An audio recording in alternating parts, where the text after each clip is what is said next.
Really hard in this rental market. Properties are hard to secure. So this morning we're going to give you the top 3 tips, the salt and pepper you can put on top of your application to get approved fast. Stay tuned. Oh, what happened? Where's my brand? Whoops, there you go.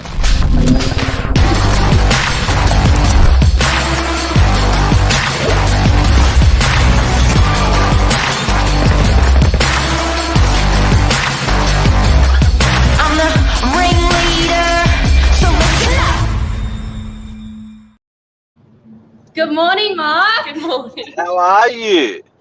Living life. I'm so excited. The weather is beautiful this morning. It's going good. It's going good. I was up at 5 and the weather doesn't know what it's doing, and it is beautiful now. But what is that? The weather is it's bipolar. bipolar. Yeah. Did you go for a walk Yeah. this morning with Lisa? Yeah, no, not with Lise, but up at 5 and out and about, and it was raining and it was windy, and then look, it is now. It's incredible. It's incredible. Oh, But lovely.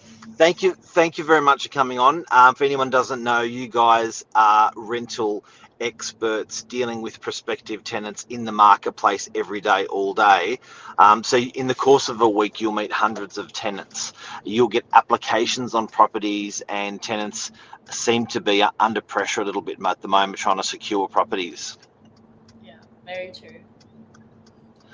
So we've got some magical, what we're going to tell everyone today on their rental application. Some things common sense, but we've got to, then to us, but not to everyone. Some things are some really nice little tips and tricks. So let's start off at number 3. Do you want to go number 1 or number 3? Let's start from the top. Yeah. Let's start from the top. Okay, number 1. What Awesome. do you see on a rental app that people need to pay attention to be top of the crop? Well, as a leasing consultant, the first thing we look at is honesty and non-misleading information. To add on to that, if you are providing us misleading information, it is a red flag as a leasing consultant, because it does take the honesty out of your application. And as a leasing consultant, we need to have that security for the landlord, but not only the landlord, but our property manager that we're going to be presenting that application to. Yeah, it's not only that, you're giving us false information. So how do you kind of expect to, lease out a property or rent a property when that information is misleading? Everything about you as an individual is fine. We just want to know who you are, where you work, all those kind of things. And it really does help if you are honest. Honesty is the best policy, On that app. So an example of this. So let's have a bit of fun with this. Where what dishonest things do you see on an application? So is that people are changing their jobs or income, or what? How does that go? What does that look like? I've had cases where people haven't put the correct current address in, and I've actually, on the phone to them, and I've gone, "Oh, are you at this current address?" And they've forgotten they've actually put in that current address, and they say another address. And they're like, wait, what was the first address? Oh, I've got it muddled up. Oh, and then they start freaking, and they go, oh, and then it's kind of an awkward conversation between us and the prospective tenant. So as a leasing consultant, we do red flag that. And if you do provide us incorrect contact details for that reference, it is also a red flag. If you do want the rental property and you are really interested as a prospective tenant, you should be very passionate in putting as much good information for us as a leasing consultant to process it. Yeah, I've had some people, mislead their job. I've had people tell me that they're out of work that they haven't even applied to yet because they were hopeful. That's literally something I've gotten. Someone told me that they were hopeful. So, it just depends. You've got so many people doing so many different things. At the end of the day, like we've said, honesty is going to be the best policy. You can, give us false information from your job, but that's only going to put you back and set you back in reality. So, yeah, that's all I have to really say about that. So what and just to dig deep on that, people are sort of pushing their application a little bit more to look a bit spunkier for the landlord. They're falling on their sword because we're finding that that's not quite true. So do you put on that application, you just put the raw facts, do you? Or how do you actually you know, like if you haven't lived, if you've been in a share house and you want to, and that doesn't look good, how do you pump it up? I can understand why tenants, you know, push their application a little bit more with information, trying to look better quality. Yeah, well, and when you do apply for a property, there is a section there where you can put a brief description about yourself.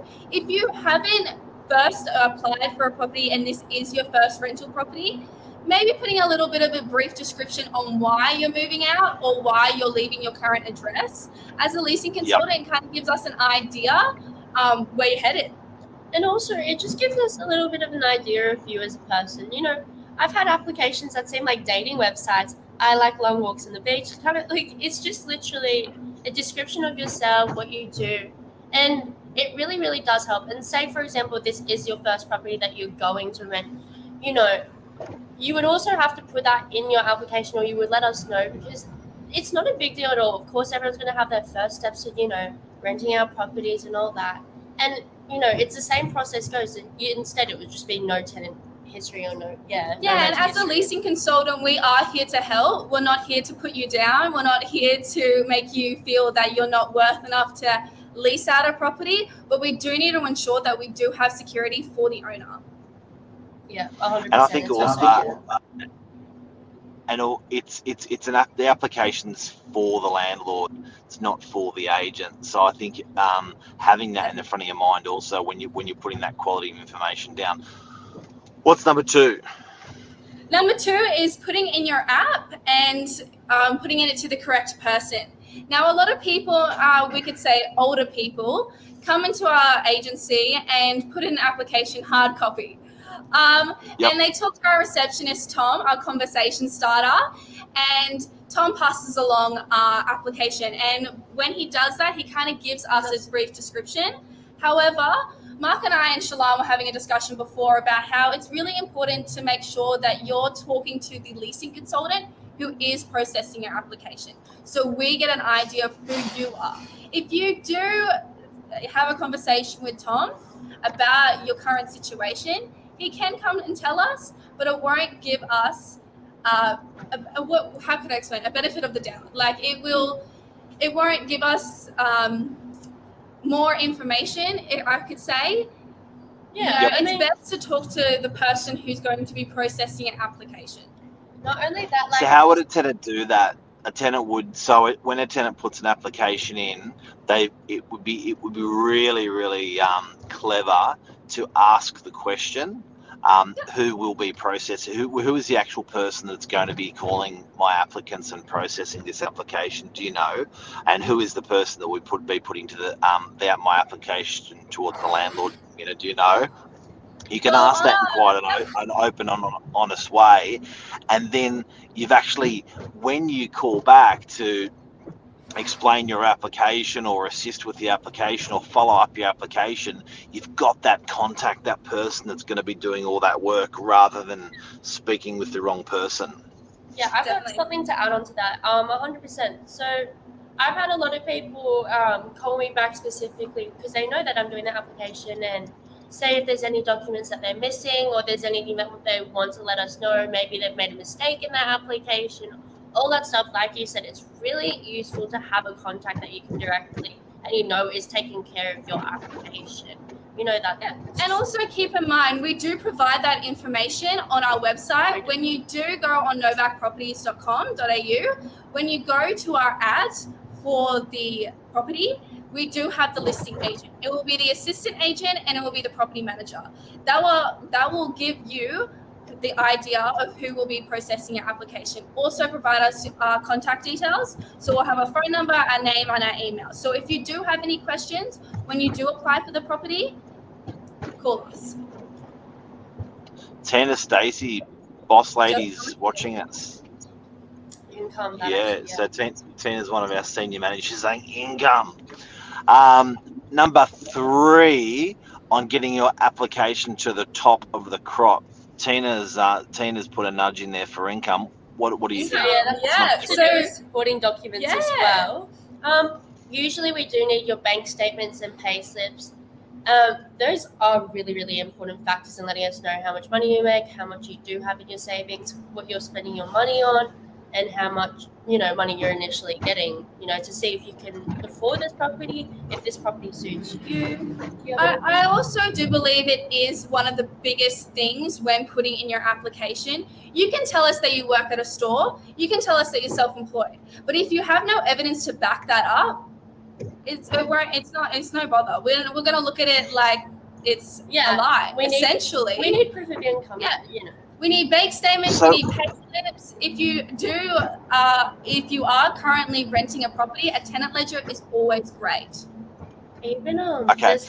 Why are these guys like, it's pretty obvious just saying, we need that, but why would a tenant not give us the information? Why would they not have that quality of information then support? Is it just because it's like a damn lot of work to do that? Is it because they don't have that income? Or what's the reason that there's not that good quality of information of supporting documents? Yeah, it really just does depend, on each individual. Say, for example, people could be getting their, a different payment month to month or week to week.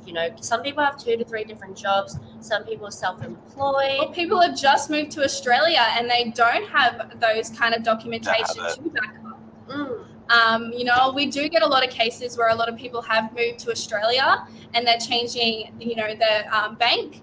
They're kind of getting all the information from their current address overseas to back up their application in Australia. Which is kind of hard to contact people in a different timeline. And definitely, since a prospective tenant is trying to get all that information together, they can miss things and it can become very stressful for them. Or sometimes people just simply that's just how they fill out the application. They might just not know, what else to do.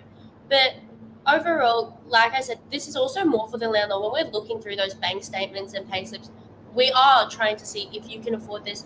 If you do happen to fall short on rent, do you have anything that you could back yourself up with? So say savings, anything like that, because that really, really does help and ensures that you can afford the property you're applying for. And that's what we need. We don't want to, have a tenant who's always late or missing money, because then in reality, that's not really great for the landlord either. It should be something mutually, you're able to afford it, landlord's happy, we're happy, we're all happy. Yeah, so as we said, powering your rental application, top 3 tips. Definitely honesty, no misleading information. Dialogue, putting in your application to the correct leasing consultant. Thirdly, putting supporting documentation is always really important to powering your rental application.